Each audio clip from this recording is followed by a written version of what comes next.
غازیان وطن کو سلام۔ سرزمین پاکستان کی مٹی میں لاتعداد شہداء اور غازیوں کا خون شامل ہے۔ ان شیروں میں لکی مروت سے تعلق رکھنے والے فرنٹیئر کور بلوچستان کے نائک محمد نور بھی شامل ہیں۔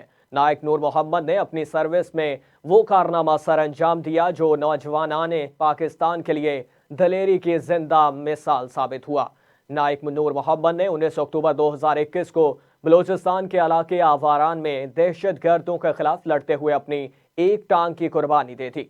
اس غازی کا جذبہ آج بھی ملک کی خدمت کے لیے جوان ہے۔ اپنی آپ بیتی سناتے ہوئے نائک محمد کا کہنا تھا کہ 2021 میں میری یونٹ بلوچستان کے علاقے آواران میں تعیناتی تھی تو 19 اکتوبر کو ہمیں آواران کے علاقے بلکٹر میں روٹ کلیئرنس کا مشن سونپا گیا۔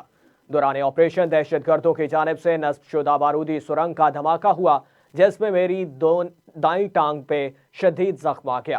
مجھے اس بات پر فخر ہے کہ میں نے یہ قربانی اللہ کی راہ میں اور وطن عزیز کی خاطر دی ہے۔ نائک نور محمد کا کہنا ہے کہ پاکستان کے لیے ہمارا سب کچھ قربان ہے، ہماری اولاد بھی قربان ہے، یہ وطن ہے تو ہم ہیں۔ مجھے اس بات کا احساس ہے کہ وہ معذور ہو چکا ہے لیکن کوشش ہوتی ہے اپنا ہر کام خود سے کروں۔